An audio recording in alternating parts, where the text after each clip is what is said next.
It is March 1st. We are going to open the Board of Selectmen meeting. Will we all stand and please do our pledge? I pledge allegiance to the flag of the United States of America and to the republic for which it stands, one nation, under God, indivisible, with liberty and justice for all. So before we start tonight, I am going to apologize in advance. We are doing our second meeting as supposedly paperless. So if we fumble a little bit and make a few mistakes, please forgive us. We are learning this process.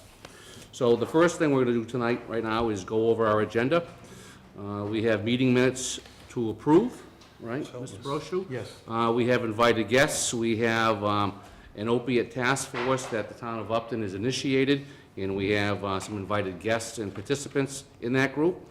We have Chris Bullock from ClearGov, who's going to give us a presentation on budget presentations, transparent budget presentations. Do we have any recognition tonight, gentlemen? Time to review the meeting minute agenda. We have meeting minutes to approve.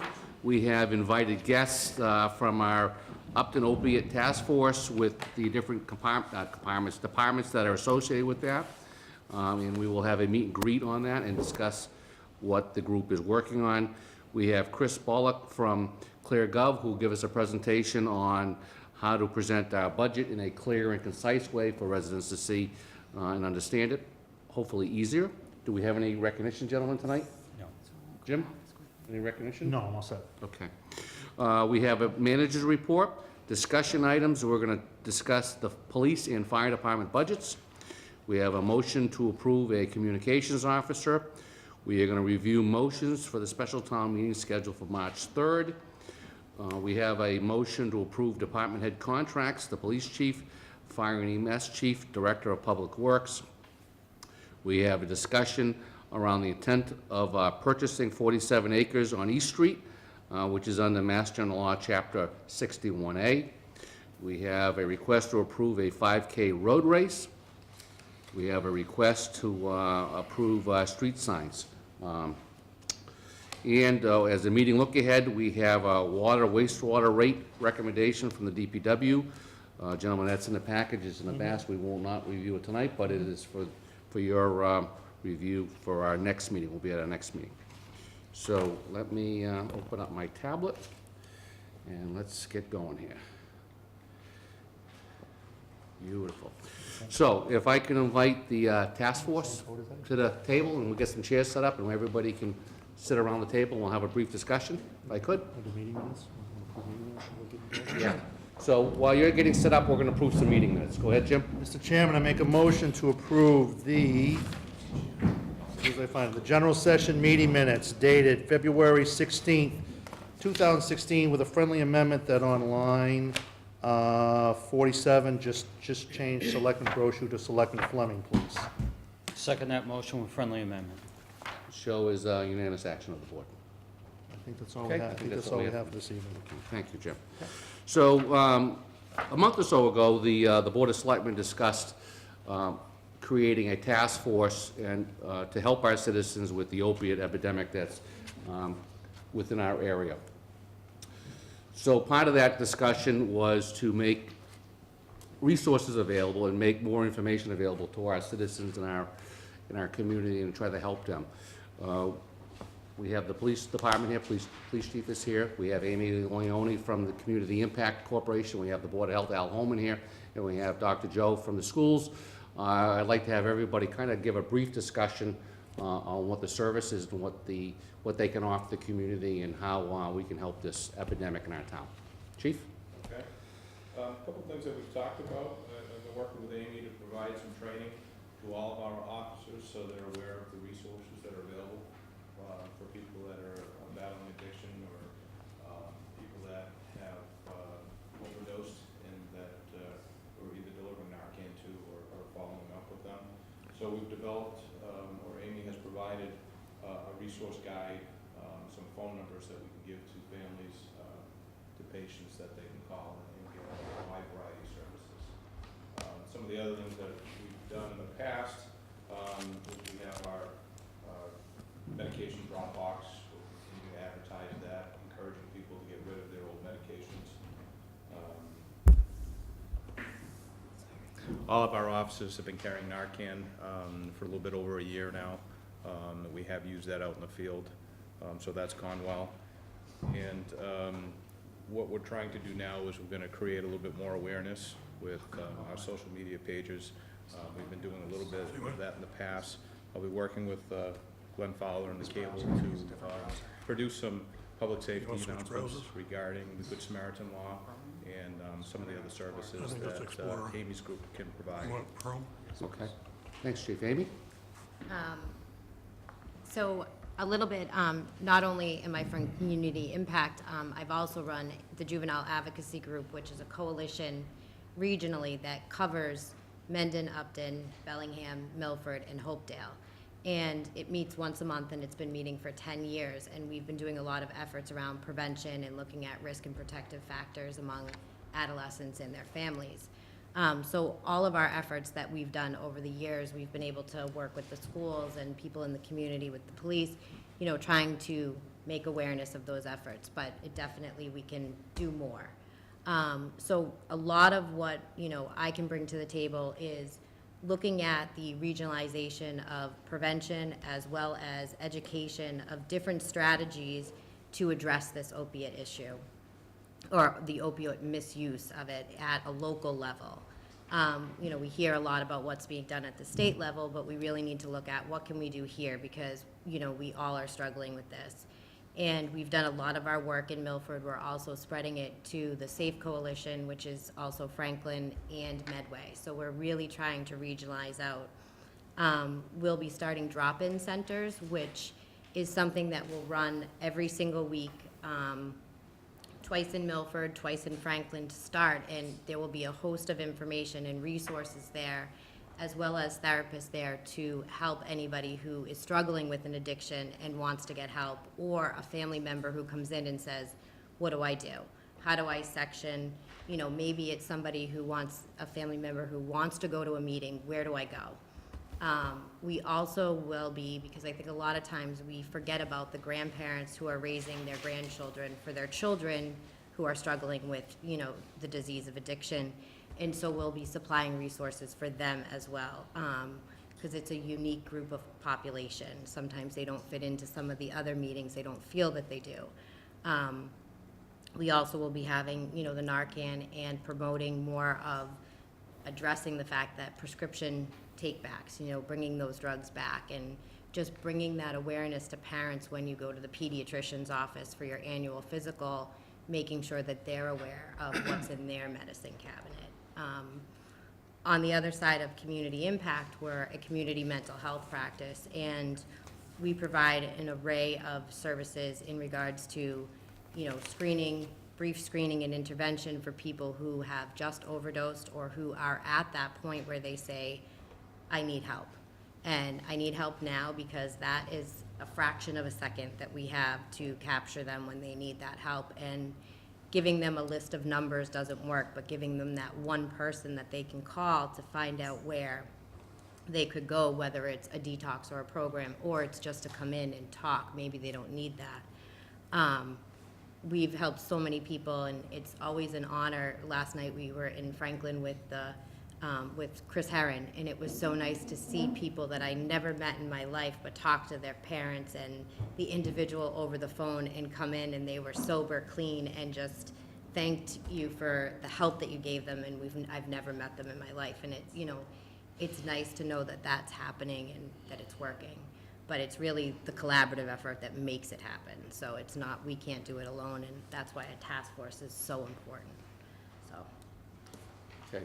Al? Board of Well, Health. the Board of Health last year provided, or I believe it was a year and a half ago, provided the collection ability at the police station, the box to turn in drugs, and that has been a successful strategy that's helped.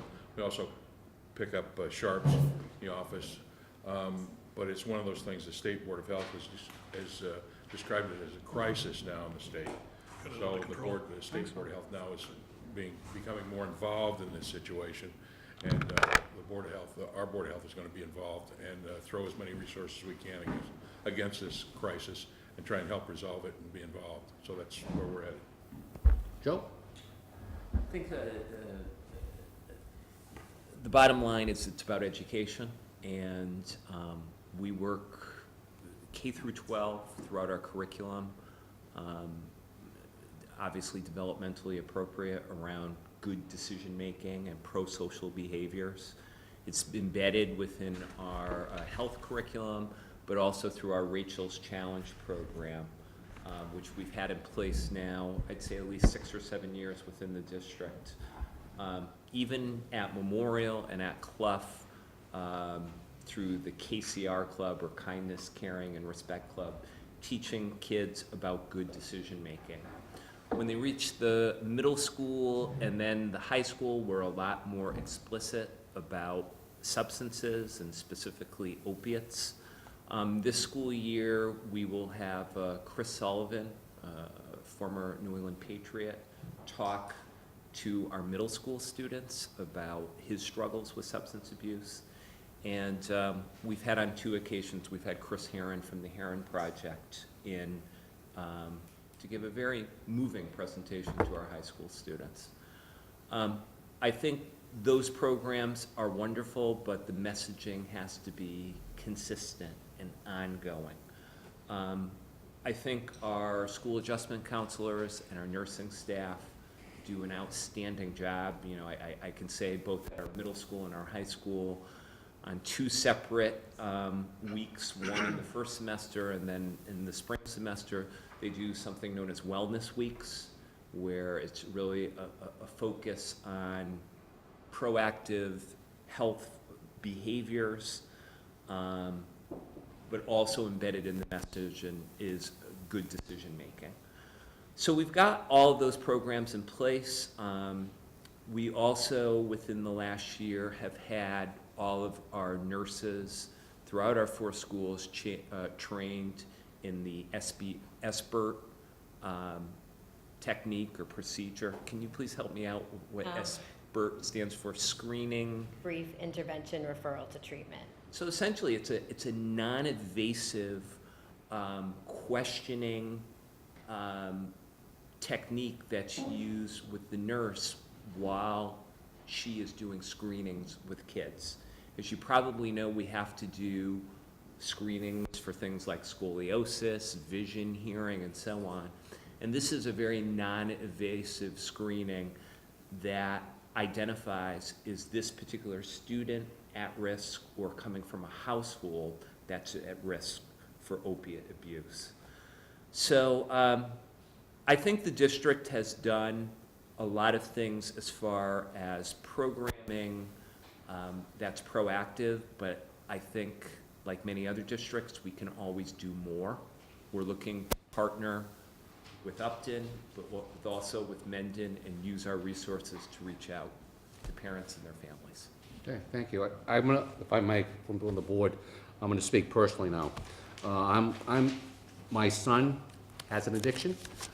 He has gone through treatment and recovery. He is doing very well. But speaking as a parent who's dealt with this, it can be scary and walking down a dark tunnel. So having resources available, readily available, is key for the parents and for the child or the adult who is ever suffering from the addiction.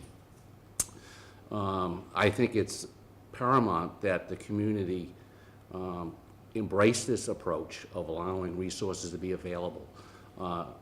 My intent, or the board's intent, is not to become a treatment center, but to be information center and allow people to be able to reach out to us and get information that's necessary. As a parent who struggled with this for a while, it is, I think, the hardest thing as a parent to know where to reach out for help and how to get the help. My goal is to assist that with other parents in town who may be struggling with the same thing. Part of that is to take the condition away from shame and blame and treat it as a condition that needs help. I think with everybody here working in a collaborative fashion, we can reach that goal. And if, I'm glad you mentioned Mendon, the board, I will reach out to the Board of Mendon and maybe work collaborative with them also to try to get them involved through the school district. So I think for me, that's again, resources, providing resources and information where they're available, working collaboratively is one of the keys, and I'm glad everybody's on board with this. And again, from my personal standpoint, I think it's a tremendous thing we're doing. So I'm going to open up to the board for comment now. First of all, I just want to, commend Selectman Picard for his strength and his, diligence and drive for what he's doing personally and how he wants to continue to help the community and help others with this problem. I can't even imagine, I guess, how, and I'm fortunate enough that I haven't imagined what it was like to personally deal with this and deal with it. And, I hope and pray that I never do, but it is real and it is out there. And none of us are exempt No. from this. We all have a vested stake in this, and we all have to be aware. I think it was mentioned a couple times this evening was, education, educating everybody on what the signs are, what the signals are, what they need to know. Don't be blind to what you see. Don't be the ostrich. Take your head out of the sand and look and get involved. Partnership. Huge. You're not alone. Reach out to the resources, reach out to people around you. Don't tackle it alone. I don't know if you can. That's huge. And then, of course, resources. The talent pool that we have here in this room and in this community and around. Just use them. Use the resources. Use the people. Don't be afraid to lean. It's so important. But again, thank you for your efforts, and we will continue as a team and as partners to hopefully move forward. And I want to use the word win, but at least Make a change. make a change. Thank you. Okay, I guess everyone's pretty much said the same thing. I think the number one consistent message here is that we all recognize, and there's no heads in the sand, and it wasn't that many years ago, everybody was in denial, and it was, well, we live in Upton, we don't have that problem. Well, it's crossed every social barrier and every stratum there is in society. So we have a governor that respects it and recognizes it, and we have a community that recognizes it. And this is a pleasure to sit here and see that people really engage in the same common good. Many times people don't understand what government can do, but this is a perfect example of where all entities of government are working together across town barriers and whatever, because the crisis is what it is.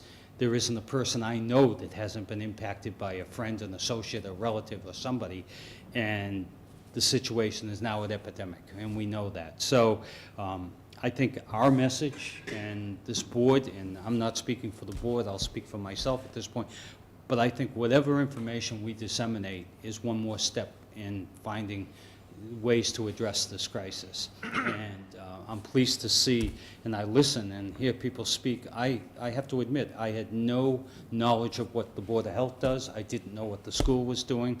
So I was pretty much in the dark on this, and it's nice that hopefully myself and others will be aware that, if you have a problem, there are resources, and you don't need to struggle with it, and hopefully not be in denial, but come forward and recognize it's, the term you use, shame to blame? Yeah. Yeah, it's something to come forward with. So I guess this is, as the Chinese proverb says, every journey starts with a step, and here we are. So this is great. And again, I commend Ken. He brought this forward, and it's an initiative I think we're all proud to be part of. So, and thank you too. Anita, thank you for that. So just to let the general public know, you're not alone. There are people here to help, and we will facilitate in any way we can. I'd be remiss, Kelly Graves is going to be a citizen at large on the committee to help us.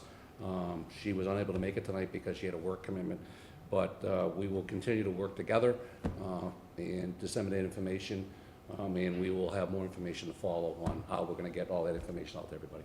So if anybody has anything else to say, or I think that, based upon the point that we made in our meeting of last week, Ken, let's go for the low-hanging fruit. the guidelines that Right. and I think some of the low-hanging fruit is pooling our resources between, the regional school district, the town, to get some basic information of places to turn and so on. I think we can get that done in relatively short order. Yeah. And I, in kind of conjunction to that, I did order from Mass Clearinghouse, so I'll deliver them tomorrow, a plethora of information that can be available here at the town hall, at the police station, schools, for parents. You know, how to talk to them, how to safeguard their houses, what do you look for, just some educational materials. I gave the chief some cards. We have just regular cards that have the local Learn to Cope meetings, the Hope meetings that are here locally. They're in Milford at the hospital, in Franklin. There's 2 in Franklin, actually, a Healing Hearts, and then there's also the Learn to Cope, and we have a recovery yoga. So there is a lot of young people, recovery, and for the families that are here in this area, that people, if they need the help now, they can get it. So I will leave those here so that, if you can put it up on the web, people can have it tonight when they hear this. Okay, thanks, Amy. Al? I want to make a significant point here. We've talked about education of the young. This is not a problem that's located just Right. at the school age. This community probably has more issues with people that are in their mid-30s. It's a significant issue, not just in kids, but in adults. A person who makes $150,000 and is an executive in some place could be addicted to a narcotic. What happens is, historically, people go and get an opiate for an arm or a shoulder or something that's been worked on, and it doesn't take very long, like a week, and you're addicted to OxyContin. And then that's where it starts. So everybody in the community should know that it's not just in the schools. It permeates our whole community, and that's really what we have to look at. Mr. Chairman, I'd suggest that we publish a newsletter. We dedicate the next newsletter totally to that issue. And I think we can disseminate information through our website quite effectively. Now that it's been upgraded and it's much easier to navigate, carries much more information, I think we can work that way. And any information you have that you people feel we should put into that message, I'll speak for myself. I'm kind of the novice, so anything you have that we could use, I think would be very beneficial.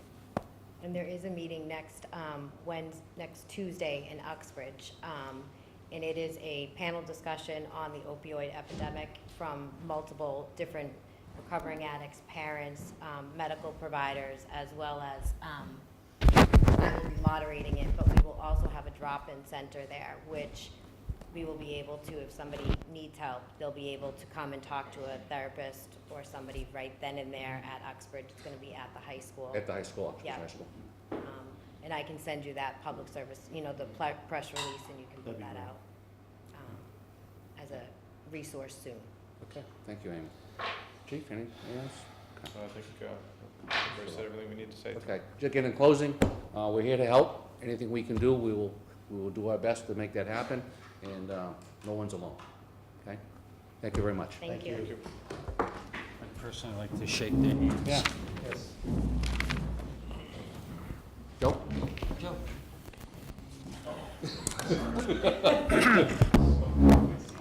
We're a family No, group. thank you.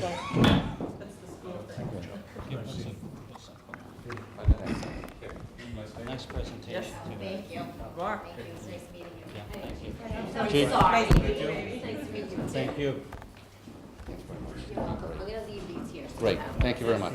Thank you. You're welcome. Thanks, Nice to Amy. see you too. Yours. Thank you for all the information you sent last week.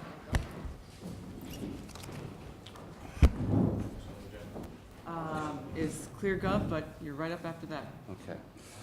So next on our agenda is a presentation by ClearGov. Chris, could you come forward, please? Yep, is it okay if I stand here to be on the computer? Sure, sure. Just talk loudly so we can hear you. Okay, is this on so you can hear me as well? Good.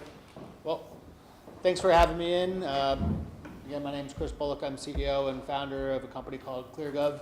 First off, just want to commend Chairman Picard and the rest of the board for seeking out transparency. I think that is a leaps and bounds ahead of many communities out there, so I applaud that.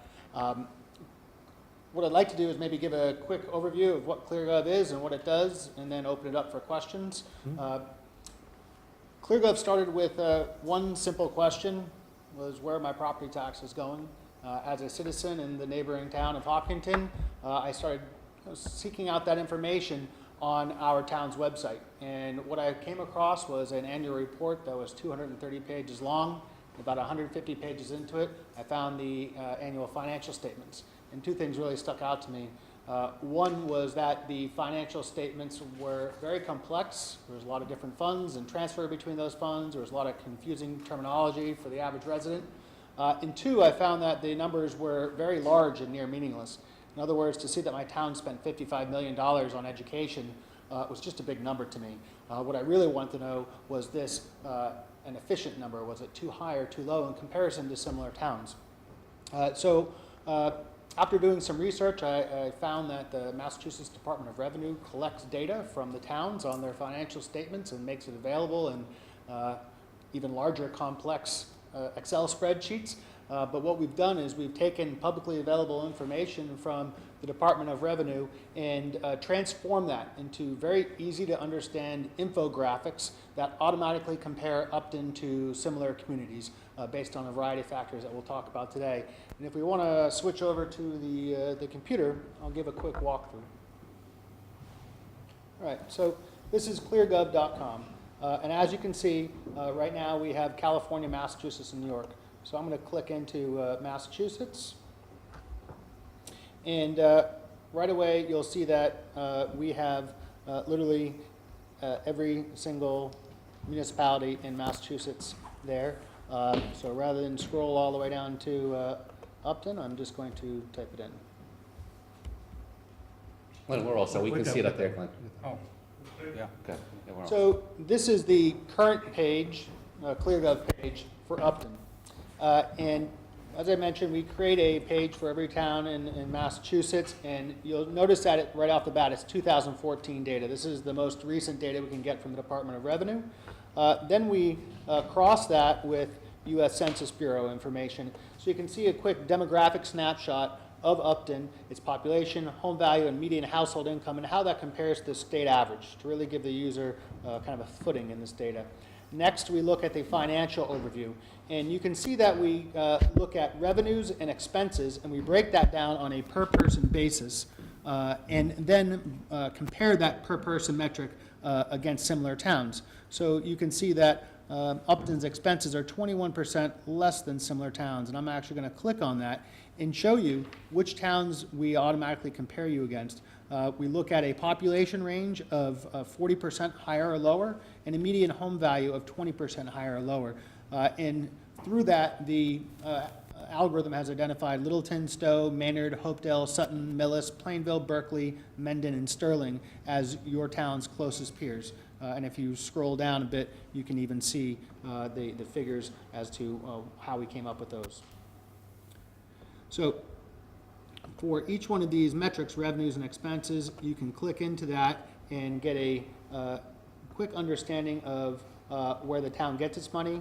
90.8% from taxes, 3.3% from state aid, and then I can go down here and see an analysis of each one of those major categories on a per-person level, as well as how that compares to similar towns. So each one of these benchmarks will be a bit different. Likewise, I can click into expenses and see an analysis of those expenses. So as with many towns, 54% is going to the education budget, 13.3% to public safety, and onwards down. And as I look at this, you can see the education expenditures, public safety expenditures, again, versus similar towns, and I can click on this analysis, and it will show you where you rank in those 10 towns that we identified as peers. I'm going to go back to the main page here. We also have developed some education district metrics. So here we show for every town expenditure per student. And here we're benchmarking this against similar school districts. So this is a bit different in that we are looking for school districts with a similar number of students and a similar ratio of low-income assisted students. We limited the radius to about 50 miles, and we found these 3 or 4 peer school districts. Lastly, we show an aggregate of debt, and again, you can see how that compares to similar towns. So this is the public version of the site, the foundation of ClearGov that we provide to every municipality. Our business model is such that towns can, what we call, claim their page and then upgrade their page and add much more recent, more detailed, and unlock a certain number of features like an expanded school district analysis, and then have access to some back office tools to allow the town managers to make more informed budgetary decisions based upon benchmarking. So what I'd like to do is show you an example of a town that has recently upgraded.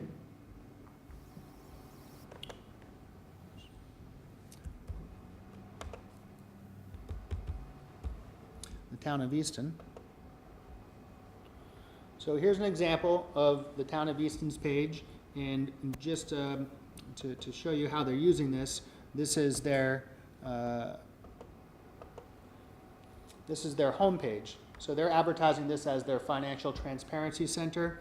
Another town like Athol has embedded it into their website, so it becomes part of their own website, a bit more private branded. But let me show you some of the upgraded features here. So first off, you notice that has 2015 data. So the town would actually, we would link into their accounting system, and we get the most recent data from the town to present to the citizens. As I scroll down, you'll notice that the town can add commentary to each one of these metrics. We like to say that there's a story behind every number, and it requires human context to actually tell that story. There may be a reason why a number is high or low. When you click on revenues, you now have a number of different options. I can view the data in things like bar charts. I can view mountain charts that are interactive, so I just want to zone in down on a particular element of this. I can kind of customize this graph. Also, within this data, you'll notice now that there's a historical trending graph, so you can get a bit more context. Again, the town can make comments to help explain or educate to the public. And then also you'll see that there is a view breakdown, so the user can now drill in much deeper and see the breakdown for each one of these categories. Property taxes obviously making up the lion's share of taxes in this case. Likewise, with expenses, I can drill into that, and it does one unique thing here. It actually asks you, would you like to customize this for your property tax bill? So now I can enter my own tax bill, and each one of these figures will then show you how much of your tax bill goes to, in this instance, education. And again, I can scroll down here and see each one of these in a clear manner.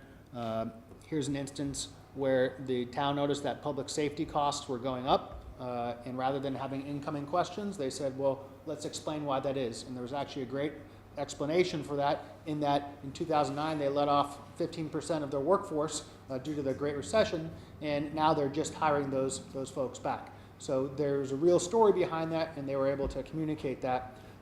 Likewise, I can drill into each one of these metrics or each one of these categories. So if I want to see the breakdown between different school systems, you can even drill into each one of these. So this is customized, obviously, for every municipality, but it shows you the breakdown within the school system as well. So very easy to understand information, and much more granular for upgraded towns. Go back to the home page. I want to show you something else with the education piece of it. You also notice that we're adding additional trending graphs here as well. But within the education snapshot, the upgraded towns get an additional analysis of the school. So here's Easton School District page. We're showing the number of students and then the enrollment by grade. So you can see if there is a particular swell of population coming through. We analyze the percentage of special needs students from low income to English language learners to special educations that require additional support. We look at faculty, so the number of full-time employees, how does that compare? The student-to-teacher ratio, as it breaks down to each school. The average teacher salary, how does that benchmark against similar schools? The number of teachers that are licensed, as well as the performance of the schools.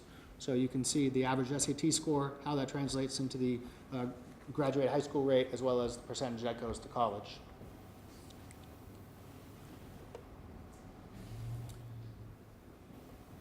So that is the public-facing front-end and upgraded platform. As you can see, very robust platform. The last thing I'll mention is that we also allow the upgraded towns to add additional funds. So if they want to add enterprise funds, in this case, this town added reserve funds. They wanted to, A, explain what reserve funds are, and B, make a comment here that they're making a concerted effort to increase reserve funds. And then you can see that over time, these reserve funds made up of the stabilization fund and free cash, you can see that they're growing over time, and if you want to single in on a stabilization fund, you can do that. So this is another way the town's communicating their fiscal responsibility. Lastly, I mentioned that as a ClearGov premier town, the town officials have access to unique tools. So this is a view of what the town officials would see when they log in. Here they can see different comments that are being asked by the community, and they can reply to those comments. They can manage their financial numbers, so if they need to update the numbers or they want to start adding 2016 budgetary figures, they can do that very easily. But one thing I want to show, and we'll end it with this, is this is really the power tools for the town officials, where they can come in and look at the numbers in a multitude of ways. And what I'm going to use is the example of public works, because when you're benchmarking public works expenditures, you may want to look at it a bit differently. So for instance, if I click on public works, when I benchmark that, I'm probably going to want to find towns with similar population.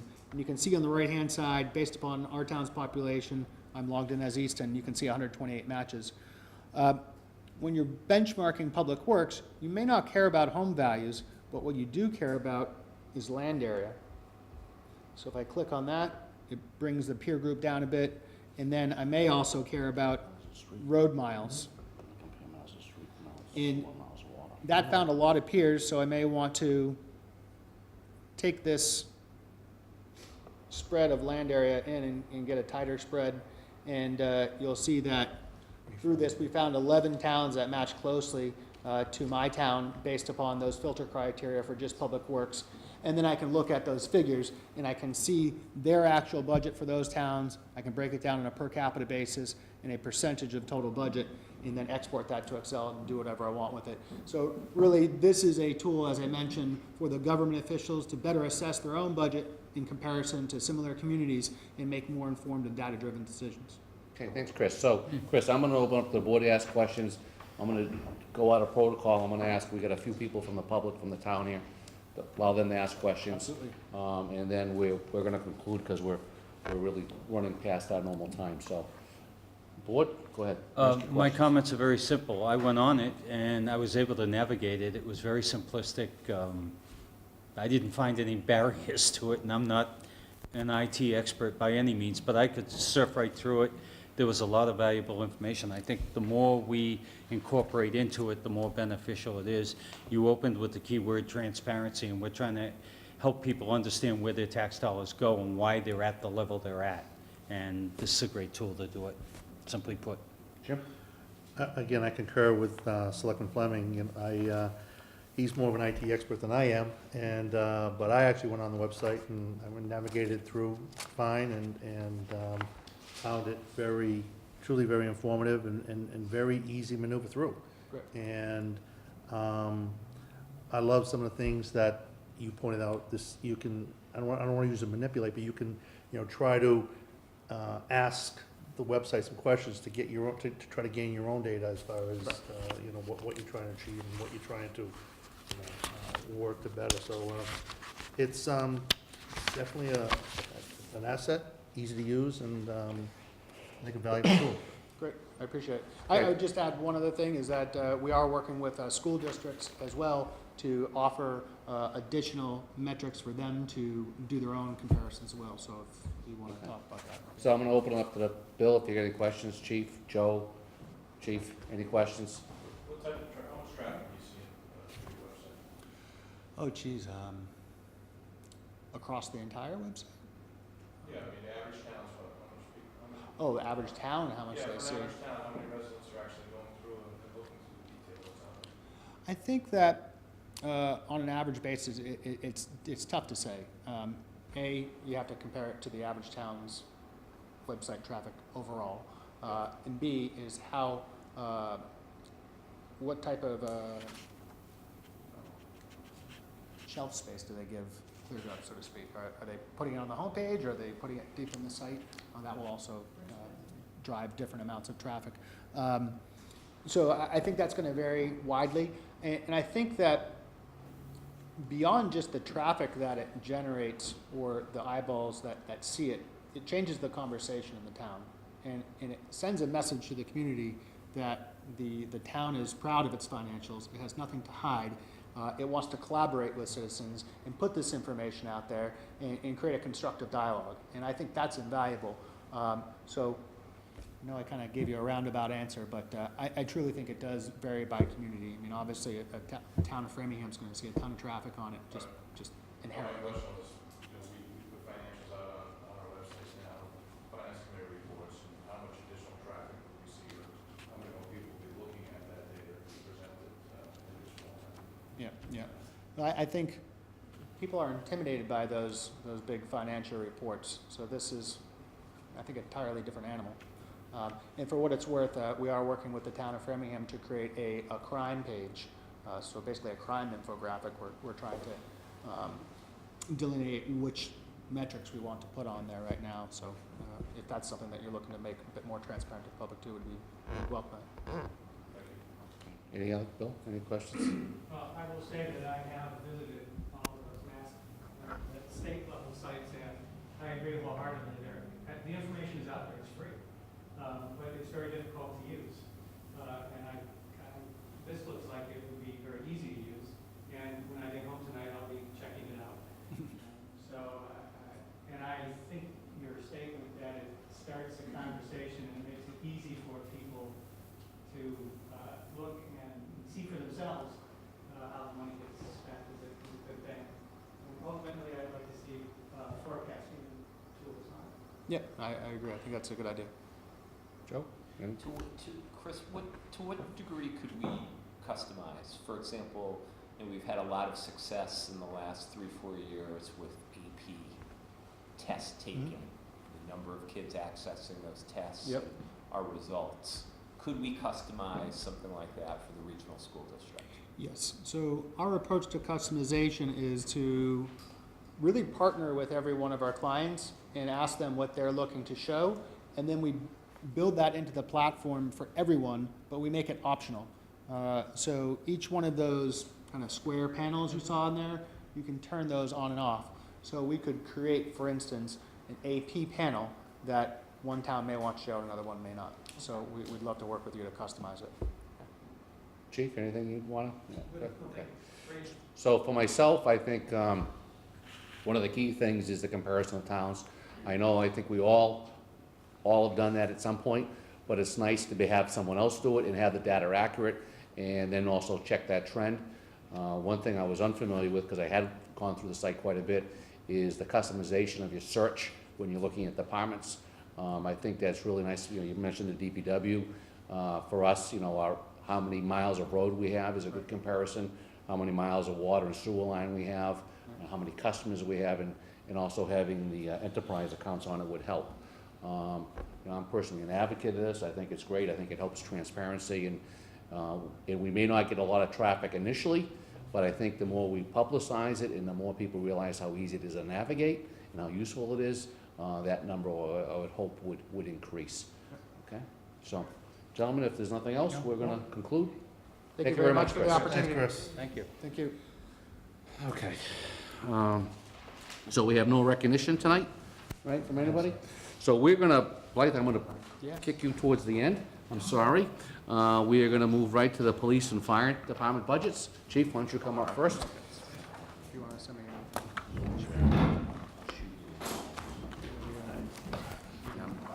This I could use the book for.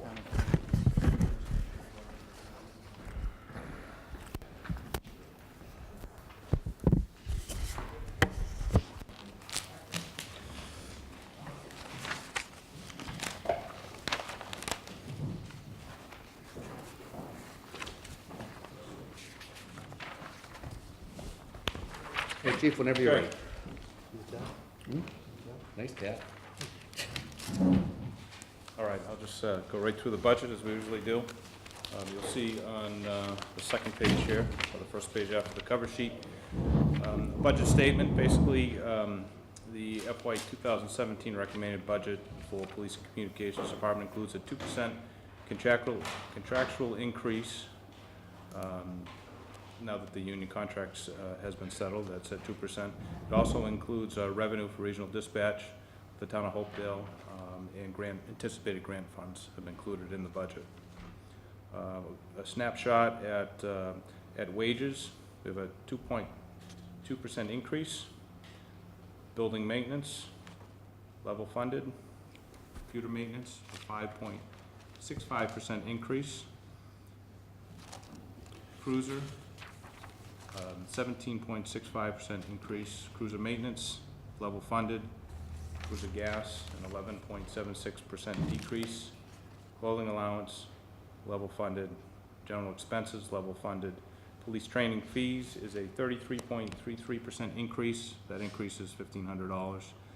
And utilities is also level funded.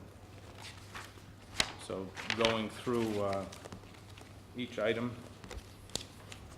we'll start with wages.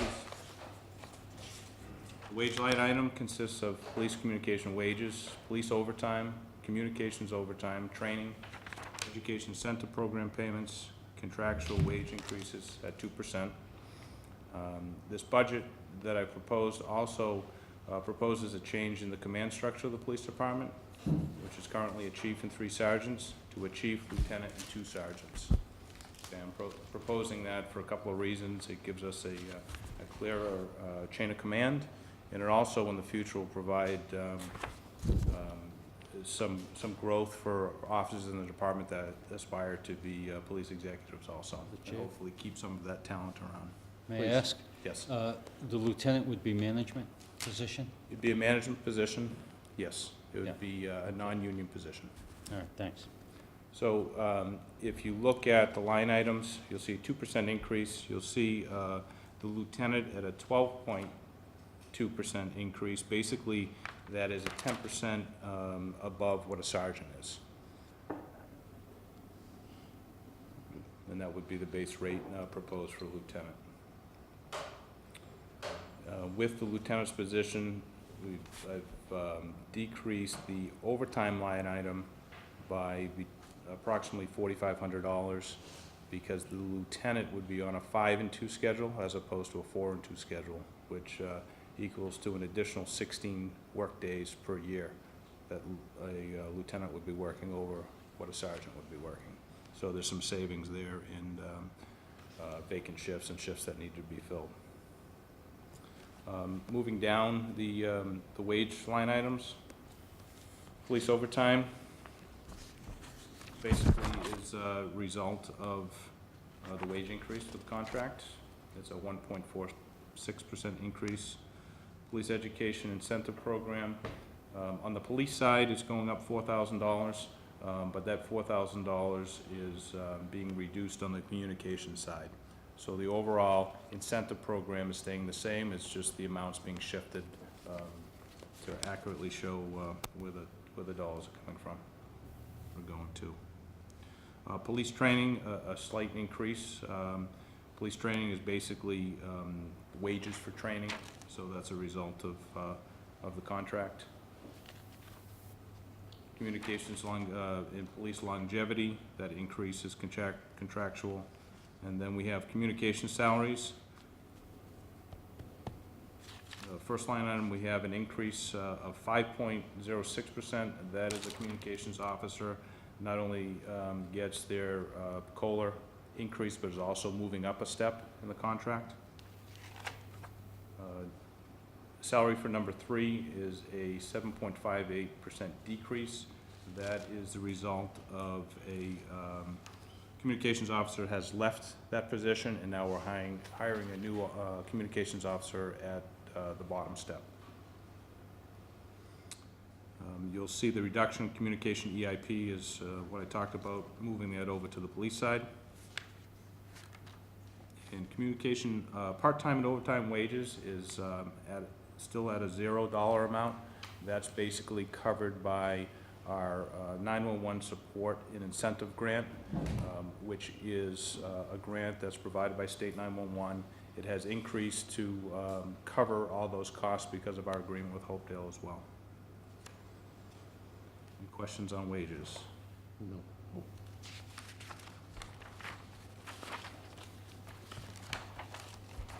Okay, police overtime. You see the breakdown of police overtime? The biggest driver of this is vacation, holiday, personal time coverage. We cover approximately 275 days of vacation and holidays. When people take the day off, we have to backfill their shift. If you add up all the police officers now, we have a very experienced force, I will say. So they've been here a long time, and most of them have reached their maximum level of vacation time.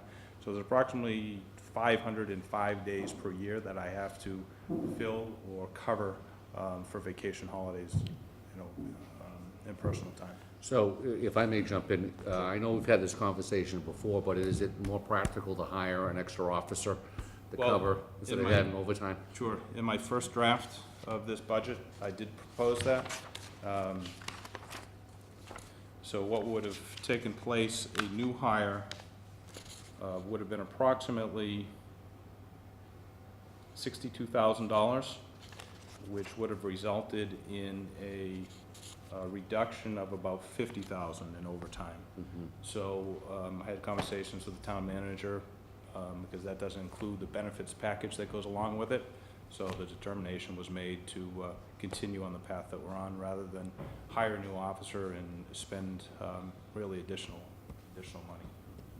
Paul, you have a question? You asked the question I was going to ask, and this is a consistent question. It comes up every year. It is. I And- put it in the budget this year because we're getting to that point now where we are spending a lot of overtime.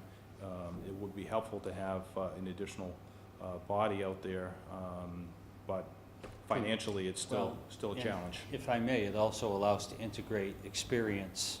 As a younger patrolman comes in, they gain the experience and move through the system. Because Yes. as we all know, let's be candid, we have a force that at some point it's going to mature, and a lot of people are going to leave in a relatively short window. And Right.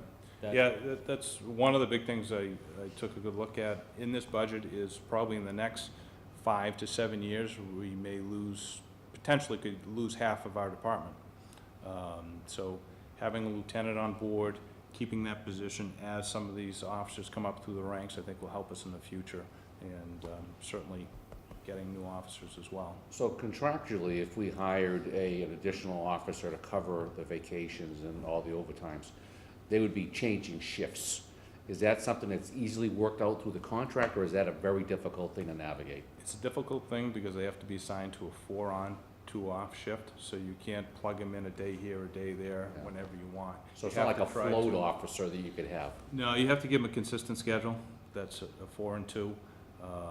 And so using those limitations is where I only get the $50,000 decrease instead of a much larger decrease. $50,000 prior to benefits? Right, Correct, So yes. it which would easily talking be about- $25,000. Yeah, so, Right. So you're talking saving $50,000 in overtime, but taking on Adding 12, adding $85,000. 20, so about so is that 35,000. something through a contract we could have a floating officer, or do you don't think it's a possibility? That's something that can be discussed, I think, during negotiations, but I think that's a difficult thing to do. That's not reach, okay. You know, it's difficult. We only have 12 officers, including myself, right now.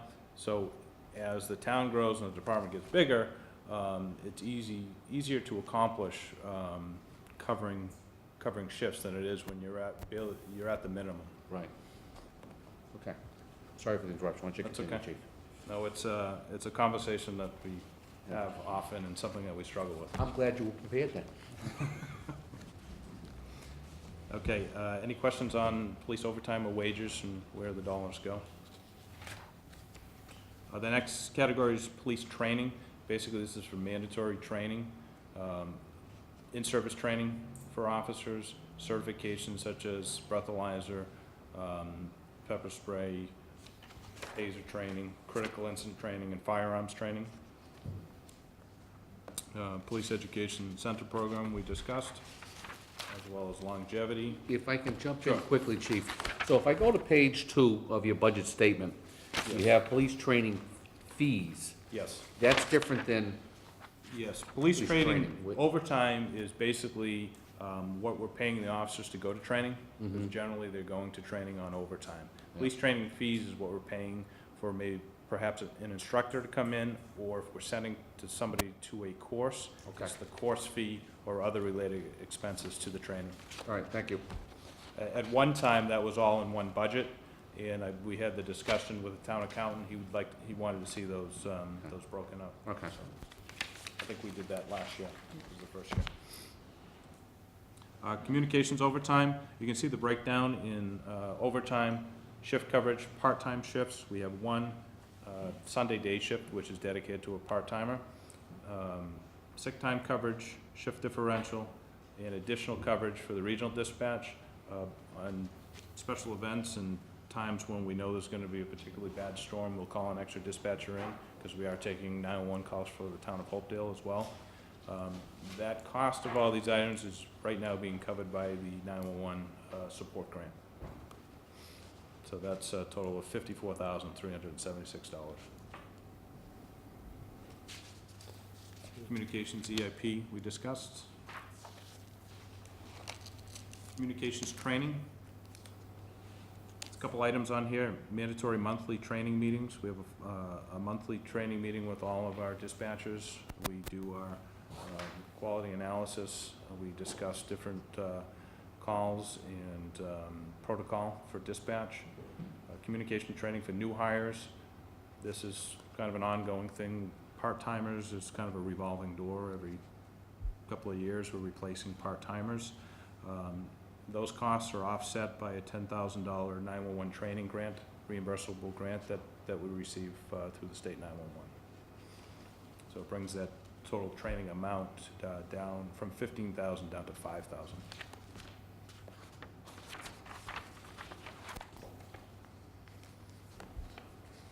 Any questions on wages or overtime? Okay. Building maintenance is the next item.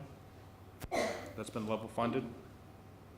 That covers, there's some examples, custodial supplies, testing, HVAC service, electrical maintenance, elevator inspection maintenance, surveillance security equipment, contract maintenance, general maintenance to the building, facility, generator fuel and service. Computer maintenance covers our police records and dispatch support fee, which is the bulk of that line item. Also, criminal history service board support fee and miscellaneous software and items are in that line item.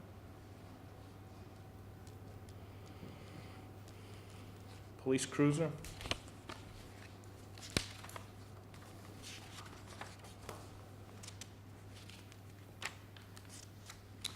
This line item's been increased from $34,000 to $40,000. What we found in the last year or so is the $34,000 isn't covering all the equipment that we need to put in the cruiser and transfer from cruiser to cruiser. Also, our MDTs, which our officers are much more reliant on these days, the technology. By the time the cruiser goes through the cycle on the force, the lifespan of a cruiser is typically 4 to 5 years. The MDT is outdated. So our proposal this year is when we buy a new cruiser to outfit it with a mobile data terminal. so that way it will make it through the life. Instead, what we're doing right now is we're transferring MDTs from old cruisers to the new cruiser, and we're finding we're spending money on upgrading licenses for Windows, putting more memory, and replacing these. So I think it makes sense to buy a new MDT with each car, and that will live through the life of the vehicle. Cycle, So that's what the $6,000 increase is in that line item. Plus, this next year is gonna be the last Crown Victoria, and some of the things in that can't be transferred Correct. to either the Explorer or whatever model is now available to us. Yeah, and the changeover from the Crown Victoria to the Police Interceptor, seats, cages, all the equipment couldn't be transferred. So we try to transfer as many things as we can, but obviously with a different body design, that's not possible. Yep. Cruiser maintenance. It stayed the same. Cruiser gas. That's been reduced based on the current price forecasts. We've been fortunate there. Unbelievable. We've been Oh, fortunate. With oil up $30 a barrel in the last day or so, we're gonna, we didn't reduce these as much as you might think. I'm kind of glad we haven't, because, you know, we can expect markets to fluctuate, so it's a conservative, but we think fair number. Right, I mean, obviously, we expect that oil prices, gas prices will go up, you know, in the near future. But it's better than it was 6 years ago. Yes, there always seems to be a little bit of trade-off. Sometimes, you know, cruiser gas is low, but we need to spend it in utilities, so we find ourselves transferring it back and forth. Police clothing has stayed the same. General expenses, level funded. Training fees, as we talked about, what the training fees are for. Mhm. It's been increased by $1,500 for additional training opportunities. We're finding that the training courses are more expensive as the years go on, so we've added another $1,500 in there. Hopefully we can continue with some leadership training from that line item. Police utilities has been level funded. Dispatch clothing, part-time clothing, and radio maintenance have all been level funded. Any question on the operating budget? Okay. The thing, Mr. Chairman, I'd like to ask that maybe the board with the town manager, we consider that overtime number and see if there's a way we can strategize, because obviously it's an encumbrance we'd like to try. You know, if you can gain the officer and reduce the number, it's a win-win. I know It is. mathematically it doesn't seem to work, but You you know, I still think have in- to measure another body on the street, In the too. long run, it's a benefit. Obviously, we're asking our current officers to work an awful lot, and, you know, to bring in somebody new, I think there's a benefit to that, Mhm. to the town. So, Yeah, I right. agree with Selectman Fleming. I think, you know, asking your officers to do details, there's many details out there, as well as, you know, cover an overtime shift. I mean, Right. you're asking your officers to do a lot, so whatever we can do to And help many times with being- that, many times being forced to work as well. yeah, that's not healthy. So, I'm all set. All right, so you have a couple warrant articles, Chief, I see here in the, Yes, the revenue budget, you can see, looks very familiar. Not much has changed. There's an Yep. increase in regional dispatch. So the two warrant articles, one of them is the defibs. Our defibs are at the end of their life. They're no longer supported by our vendor, so at some point we have to replace these. I know there's been some discussion about hopefully in the state budget, getting some replacement for ours, combining ours and the fire departments, and hopefully getting those replaced through the state budget. The next item is replacement of portable radios. That's an item that's been on the capital budget for several years, and it's due this year to be replaced. Our current portable radios are over 20 years old. We've sent them in, they've been rehabbed several times, most of them, and they're reaching the end of their life now. going into some type of digital Well, we're going with basically the same type of portable, but the most recent generation. We looked at doing different types of portables, the multi-band type, but the cost was just prohibitive. You're talking almost $5,000 per radio, and that would have really been a little more than the budget can handle. So is that something that's also eligible for grant money, you think, or other grants available for that? We looked at At the more expensive version? At the I'm sorry. expensive level, we looked at trying to get some funding through 911 for those portables, but the cost was, we weren't gonna get the grant for the number that we needed. You know, on my end, I know at the hospital, we use the digital, and going from the analog to digital was remarkable, how clear it is and how the reception is so much better. And I would think that if you're around town, that's key, make sure you can communicate well. Right. I understand the expense, but I would encourage us to look as many grants as possible to get the best radio we can for the officers. Right. Well, we'll be looking at that more closely Yep. in the next couple of months. But at least this will get us to a place where our radios are reliable anyway. Yeah. You know, we have the infrastructure now with the repeater system and so forth, where they work pretty well as long as the radio's in good condition. Okay. All right, open up to the board, any questions?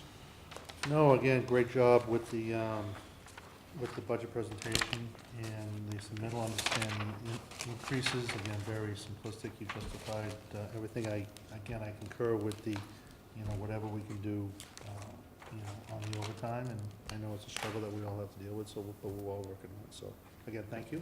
Great. Thank you for your input and your efforts. Thank you, Chief. Thank you. So if we can have the other chief, the fire department EMS, come forward, please.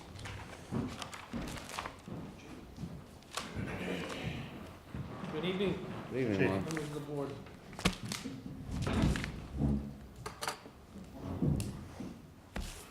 Hi, Ron. Thank you for having me in.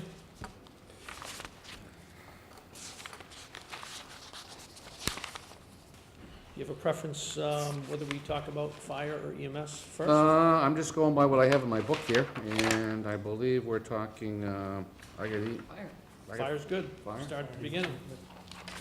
Sure. The budget proposal reflects a 52.2 week fiscal year and an overall increase for fire of 1.25%. From the standpoint of wages, the majority of the increase in wages is in regards to a COLA increase, whether contractual or non-contractual. From a breakdown standpoint on that, I'd like to run through just a couple of things that are included, beginning on page 4.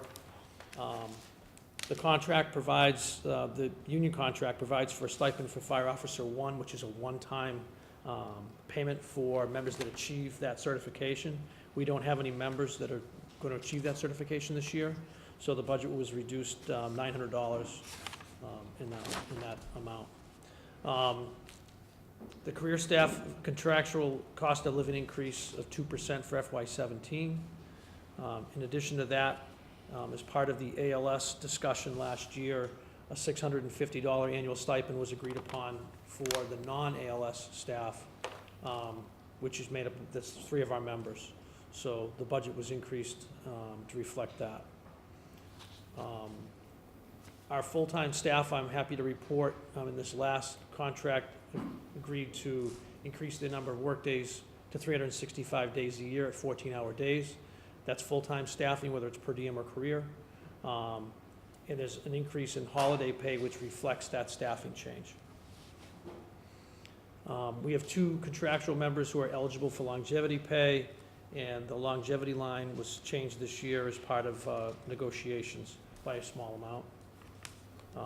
We also have the majority of our members who have taken part in an incentive in the contract for fire inspective credentialing to level 1.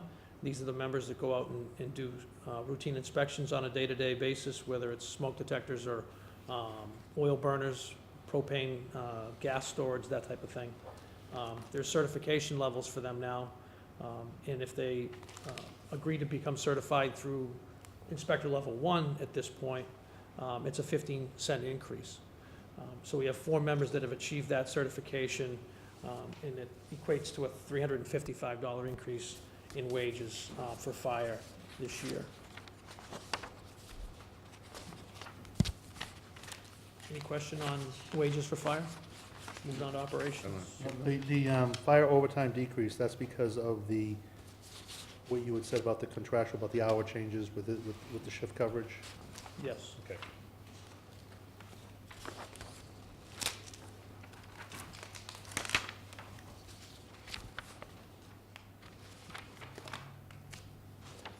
Fire operations this year, starting with building maintenance, we've proposed for a $2,000 increase for building maintenance perspective. We continue, the building's now 12 or so years old. The boiler room, I know we talk about this every year, we just seem to continue to chase circulator pumps at a cost of $1,500 or so. And one goes, we have a series of them, but it's very expensive to continue to maintain things like that where we're starting to see wear and tear. So we've asked for an additional $2,000 in building maintenance. FD clothing allowance, from a contractual standpoint, we've added an additional $50 per member, times 6 members, to the clothing allowance line. Copier and computer maintenance has been level funded, so is fire alarm maintenance and forest fire expenses. Our FD fuel expense line has been decreased by roughly $1,200 due to the cost of fuel, as was mentioned earlier.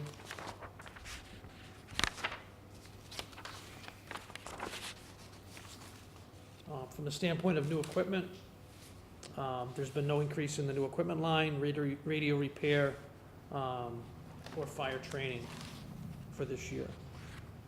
In utilities, we've asked for an additional $2,500 because of increases simply in what we're being charged from the providers.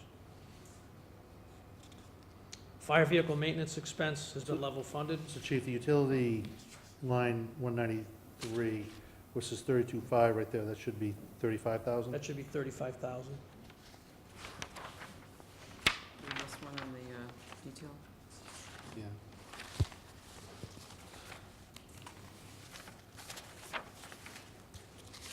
Someday I'm never gonna miss one.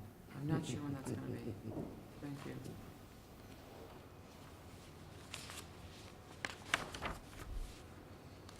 Again, vehicle maintenance has been level funded, which brings us to revenue, which we've also level funded from a permitting standpoint at $10,000. I'm happy to report that we have, well, I'll hold off on that one from an ambulance billing perspective, but revenue standpoint, we're level funded at $10,000 for this year. We have seen an increase this year in requests for what we refer to as 26F inspections, smoke detectors, carbon monoxide detectors because of housing sales, which is good to report. I can't say we're going to see that experience next year, but we will see a little bit more revenue than we anticipated for this year. Any other questions on fire? Moving on to EMS. So the FY17 budget for emergency medical services reflects a 4.5% increase. It also reflects our need to ensure fire and EMS staffing during our busiest periods and provide EMS care at the advanced life support level, which is new for us this past year. From a wage perspective, overall, again, it's 4.5%. The increase in wages is roughly $1,643, or 2% increase. That's strictly a COLA increase.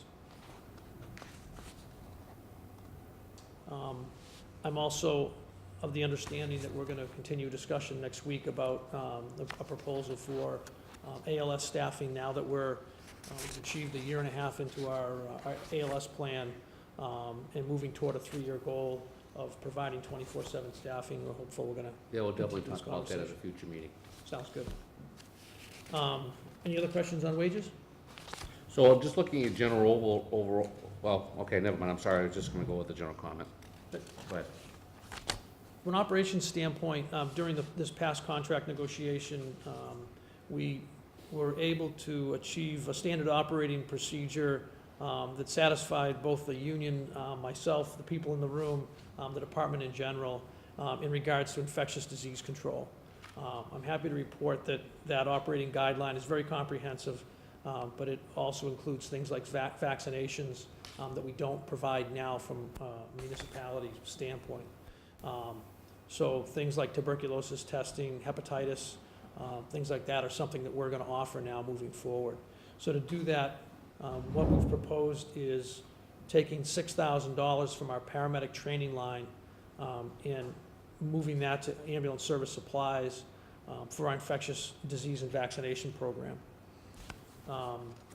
We've also proposed adding an additional $4,000 in ALS equipment to that ambulance supplies line.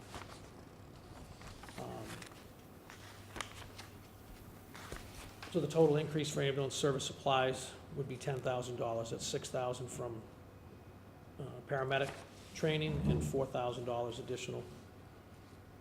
That's roughly $1,000 for each quarter of the year, additional money. ALS level medications, equipment is more costly than BLS. I think we've all discussed and heard the discussions, whether it's on the news or elsewhere, about the cost of Narcan as an example. Granted, we can buy that through an agreement with the state, but the cost of some of these medications has gone up.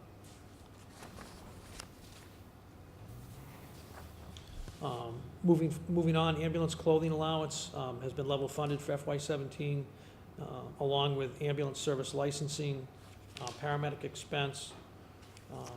We have asked for an additional $2,000 in ambulance billing expense. This is the money that we pay our vendor, Coastal, to do our billing for us.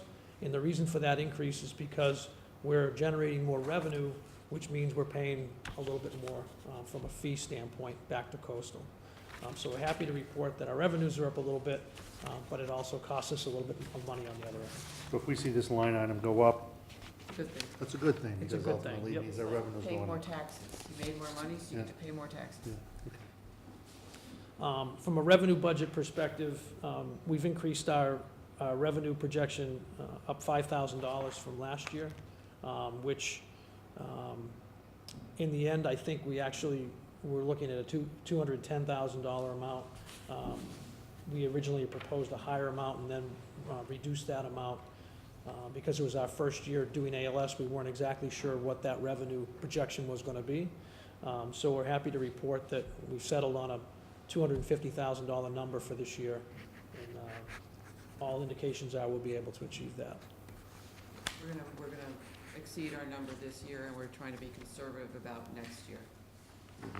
Any questions, other questions about EMS? No, I'm all set. Would you like to talk about capital tonight? I think we'll take that another time. Okay. Okay? Yep. If you don't mind. All right, John, anything else? No. Chief? I want to thank both chiefs.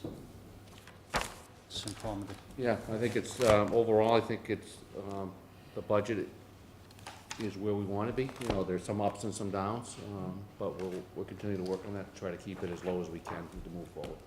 Okay? So thank Very you, thank you very much. Thanks, Chief. Enjoy your Okay. night. So Blythe, you want to now give your manager's report? Let me see if I can follow this online. Let me see. Okay.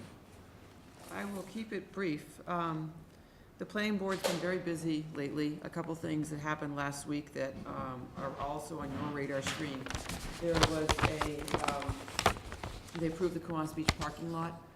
That will be going out to bid in the next couple of weeks, so we can try to get that constructed in the spring. The folks from Pulte Development Corporation did drop off their preliminary plans for what they're calling Upton Ridge. It's a proposed 139-unit, age-restricted over 55 subdivision, the North Bridge Upton line on Hartford Avenue South. So that's going to be starting down through their process of approval for that. And I'm sure we'll be talking about that in the future. They also have had a visit by a property owner at 6 Main Street who, on properties we were, the Board of Health was working with the Attorney General's office on to try to get that vacant property back into a serviceable condition. The property owner came to the planning board meeting to share with them their plans to demolish that structure and rebuild a 4-unit rental property in its place on the same footprint. Later in the back of your packet, you'll find a zoning board of appeals notice. That's the proper venue for that discussion to happen, and it's gonna happen in about 2 weeks. To see if they can get approval to do that. So it's an exciting, if it happens, outcome to that process the Board of Health started. To make an abandoned building safe again. Abandoned buildings safe, rental housing, which we certainly have seen a need for in the community. Glad that the owner is taking that approach. I can't say what the ZBA or conservation or other boards will react to that proposal, but we'll be looking favorably upon it. Okay, So, thank you. Good news. And they're also working more on the Village Center bylaw. They are gonna look at another draft at their next meeting with the goal of putting forth zoning changes at the annual town meeting for what we call the commercial districts in town, around Town Hall here and in West Upton. So you may be very interested in following that as we go along. Staying on the theme of the Attorney General, that 14 North Main Street property is going to be going forward to court this month. I'm not sure of the date, but the Attorney General's office has filed the paperwork to have a judge appoint a receiver to take over the renovation of that property. Again, trying to get it back into serviceable condition, so we're looking forward to that. There'll be many neighbors happy about that one. There will be, yes. The annual scholarship process has begun. If you look at our website, you'll see that announcement is out there, and the information's gone out to the schools, and we'll be getting those back in April for you to do your annual review. So looking forward to that. Two things not on the written document. I received an email from Blackstone Valley Tech. They have made us aware that they're going to be getting a skills grant from the state in the amount of just over $407,000. They were interested to know whether you'd like to make any type of a statement or a press release about that. So I wanted to bring that to your attention. Just, do you want to comment on behalf of Upton about that? My first response is, it's the first I've heard of it, so I'd have to look into it, and what does it entail? I'm not I specific. don't have a so- lot of details. So, yeah, until we have that. If yeah. I may, put in my Valley Tech hat on, the governor released skills grant for certain equipment at the school that it's $407,000 that will be used for equipment within the respective shops to upgrade them to more of a safe and state-of-the-art piece of equipment that ultimately we would try to have put forward within the budget process to replace. So this is helping replace equipment via grant versus taxing budgets to replace that same equipment. So it's good for the kids, it's good for the operation of the school. So again, kudos. So is the board comfortable if I work with Blythe to generate a statement? Does the board want to be directly involved in it? I have no preference either way. I did read about the grant now, recalling which one it is. They received the grant, the governor's new budget released to all, Yes. all vocational school systems, So additional personally- funding, so. Yeah, first thing, I think it's nice that the governor is doing this. It relieves the tax burden on the citizens for the school district to upgrade its equipment. Exactly. So I think it's a relief from that. But that money comes from somebody somewhere, right? So it's a different spot for it to come in, but it's not direct taxation in our community to cover that. So I think for us, just to acknowledge that there is some relief, I think it's sufficient. To go into detail, I don't think it's enough, but I think if I work with Blythe with I that, think that's That'd be fine. that's fair, Yep. okay? And then lastly, I wouldn't dare suggest that winter's over yet, because I'd like it to be, but perhaps it won't. But I just wanted to let you know that our DPW folks are out there in force cleaning up brush and things that have just been falling from trees since we've had the storms that we've had. There's a lot out there, and they really started tackling that this week, so you'll see them in the neighborhoods doing that. Okay. Thank you. Any questions for Blythe? No. Comments? All Okay. set, thanks. All right, so, next, let's go to, what are we gonna do next? Motion to appoint the communications officer? Yes, so in your packet is a recommendation from Chief Bradley. It outlines the process that we went through to recommend Drew McInerney be appointed as the next full-time communication officer in the police department. Drew is an Upton resident. And his application is in your packet as well. He's finishing up a degree at UMass. He's had some really broad experience in his young life, both in a police department and with a fire department, so he has some good understanding of what both of our departments do, since it's a role of dispatch for both here in Upton. He's currently also a ranger for the Army Corps over in next town over. So he's got a wealth of experience for someone who hasn't been in the work world that long. He does need to go through all the training that comes with being a dispatcher, and seems able to the task. The chief is back here, so if you have any comments you'd like from him about it. I've had a chance to sit down with him. I'm very impressed with him. I think he seems like he would make a good fit to our organization, and I concur with the chief that he be appointed, but we'd be happy to answer any questions that you have about it. Open up to the board? I am satisfied with documentation, certainly with the chief's information provided and endorsement. I know the family, I knew Sherry from, God, I don't know what committee, but it was a while ago, certainly a long-time Upton family, a family from Upton. So we'd like to see this, at least I do, I like to see citizens come forward and get integrated into positions within the town. It always keeps it Upton, as they say, so. Yep. No, again, the information here, his resume, his recommendations, very impressive, where he's attending school, his background, his involvement with Lawrence and Amherst, and again, it sounds like he's very committed to what he does, and I think he'll be a great and valuable asset to the team. So, gentlemen? Mr. Chairman, to stay consistent with policy, I motion that the board appoints Drew McInerney to a position of communication officer effective this date to expire at the annual May appointments. And waive the 15-day. Thank you, waive the 14-day requirement for town manager. I would second that motion. Show that as unanimous action of the board. Okay? So we're gonna jump to another article now. We're gonna go ahead.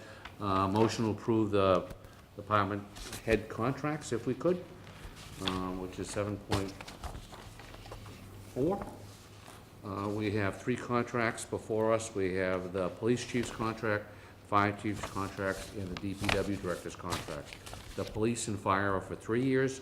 DPW director, per state law, can only be for 1 year. So, gentlemen, I'm gonna open up for the board. Mr. Chairman, we beat these to death.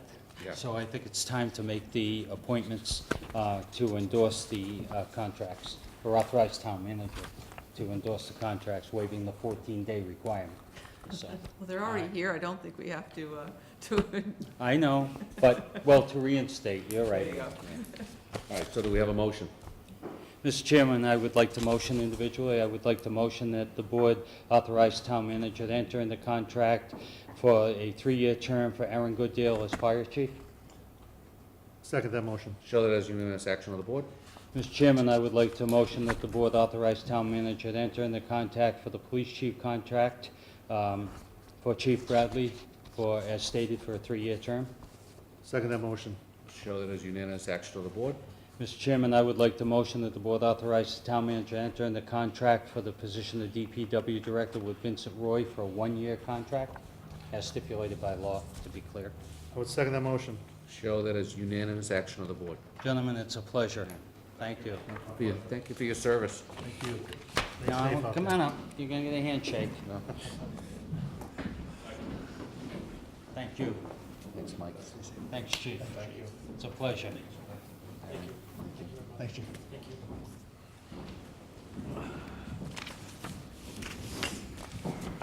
Okay, so we're gonna move to item 7.3, which is to review motions of the special town meeting scheduled for March 3rd. Let's see, put this up here.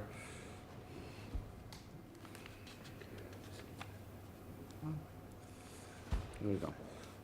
So we have 6 articles for the special town meeting scheduled on March 3rd, 2016. Blythe, I'm gonna let you walk through them.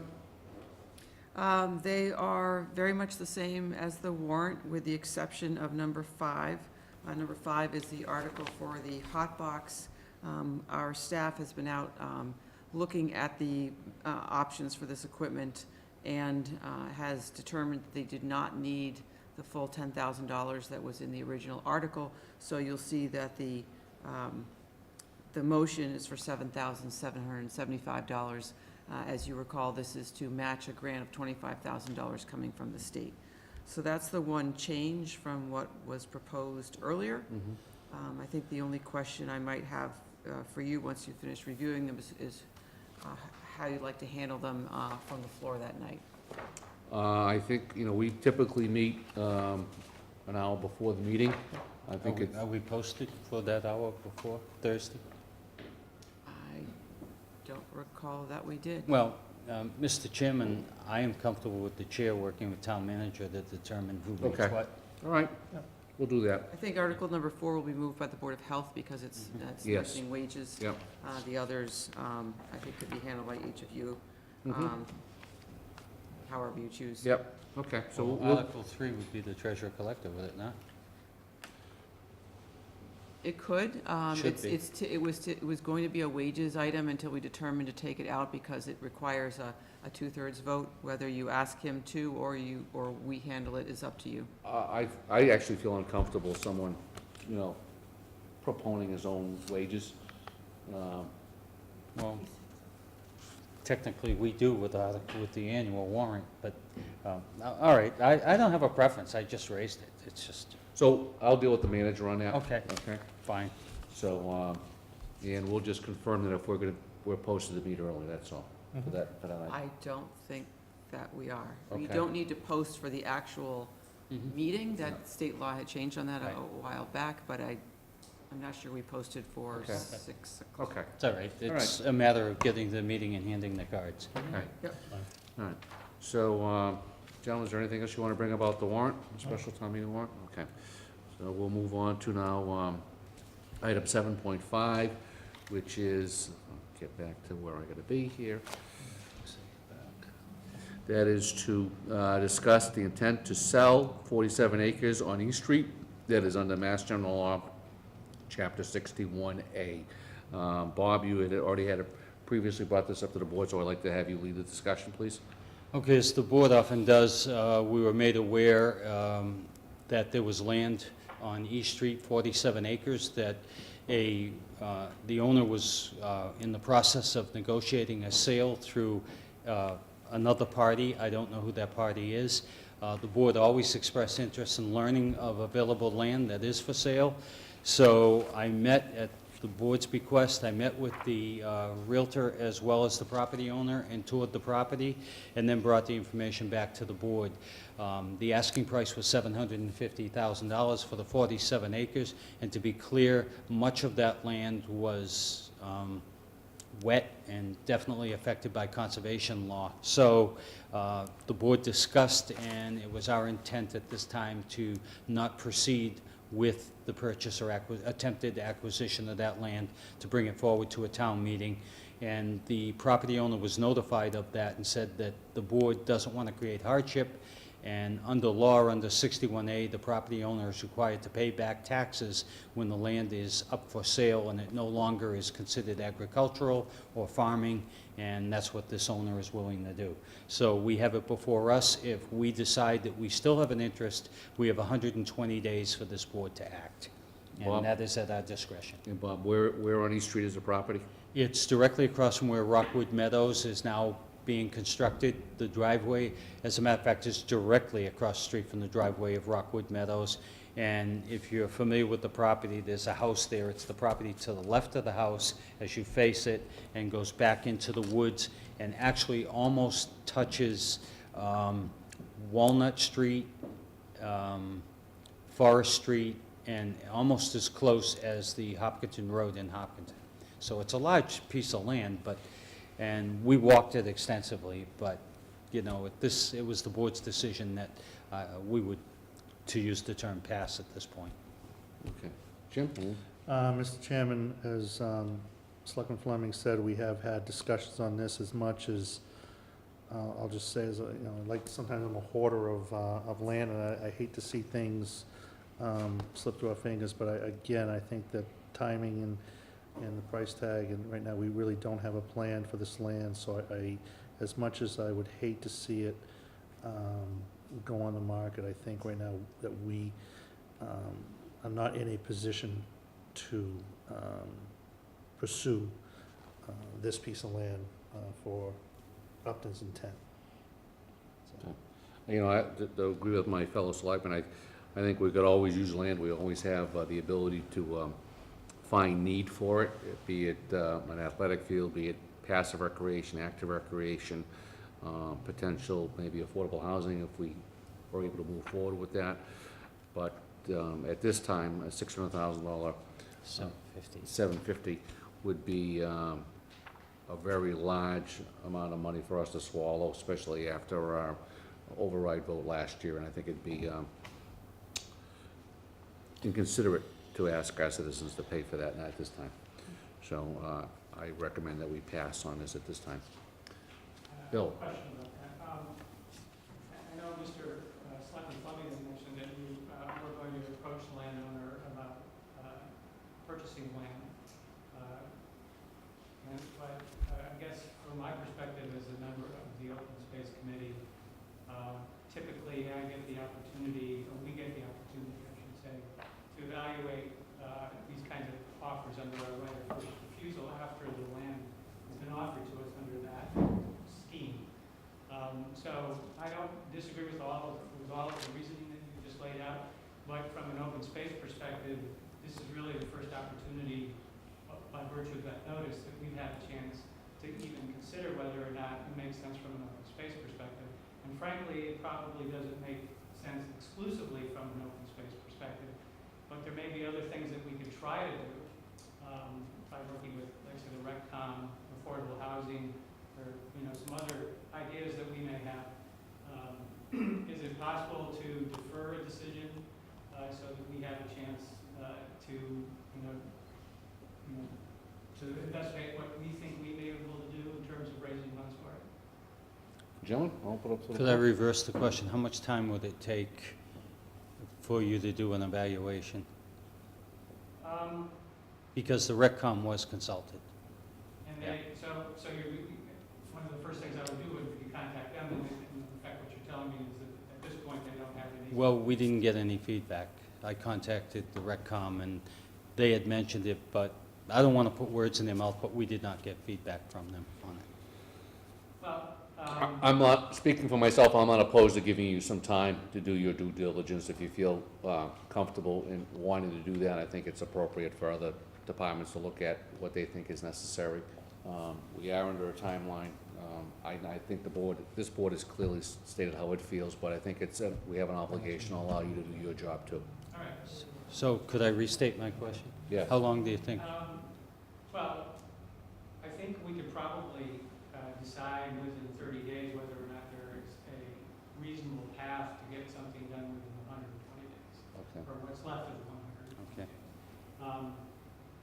So I would ask for at least that, so that, Okay, well, this board wouldn't take action, but what I would ask through the chair is that you would contact the owner of the property, you know who it is, yes, and speak to the owner and explain that process, rather than us duplicate that effort. I'd be So, happy to do that. okay, Yeah. chair agree? Yeah, I agree with that. And I'm assuming, under the right of first refusal, the town has the authority to enter the land without reasonable notice. And so I would suggest that, I think to the rest of the members of the open space and anybody else that we may need to talk to or who may express some interest, I would like to visit the property. I think you have a right to visit, but I think you need to be respectful of the owner Yeah. and talk to the owner. That's why I said contact him, and he does have a Realtor that's very outgoing and very reasonable to work with, and every time I asked, he was there. So that process is not a problem.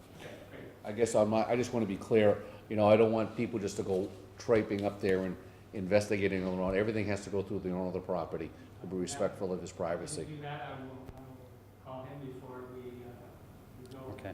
We can think about going on the property. I'm sure you would, Bill. Okay, thank you. Thank you. Okay. Are we concluded with that for now? Bob? Yeah, Jim? thank you. Okay. So the next is we have approval for a 5K road race requested by the Mendon Upton Regional Teachers Association. It's for April 10th, 2016. The application has been approved by Public Safety and the Public Works Department. So, gentlemen, any questions, comments? This is not a first-time event. We've never had a problem. I say it's a rubber stamp. No, and again, just communicating the route, like I have my standard statement, you know, the communication of the route, so Getting good at it. for the, so the residents on the street. know that- Publicizing the route. Publicizing the route, so when they back out of their driveway, they have to look a couple times. Yeah. Okay. Gentlemen, do we have a motion? Mr. Chairman, I motion that we authorize the 5K road race on April 10th, 2016, as requested by the Mendon Upton Regional Teachers Association. Second that motion. Show that as unanimous action of the board. Next, we have a street sign request, if I can get that pulled up. The Conservation Commission is requesting to install turtle crossing signs on Fowler Street adjacent to the golf course. It's my understanding of the Conservation Commission, if they have not purchased the signs, will be purchasing the signs from their own funds, and are just asking permission to have the DPW put those signs up. The DPW, I believe, has reviewed that and are So okay with it? So is the police Chief. department. Police Department has, okay. So, gentlemen, it's up to the board for discussion. No problem. No, and again, this, no, Sure there's a straight no, or? Well, no, again. no problem. It's, And this is just one, this is one location, this is on yeah, Fowler, it's this not, is on Fowler it's not, Street. it's not a big deal, no. Um, And the chief and the DPW director both have signed off on it. plus we have a speed And limit it's their sign. request. They're a town, affiliate of a town, so I have no problem. Turtles will thank you. Yes, well, Just make sure they obey the speed limits, all right? So, do we have a motion, gentlemen? Mr. Chairman, I motion that the board approve the Conservation Commission's request to install the turtle crossing signs on Fowler Street as requested in their request to the board. Second that motion. Show that as unanimous action of the board. And gentlemen, if our next is meeting look-aheads, we have the water, wastewater rate recommendations with multiple options in our booklet.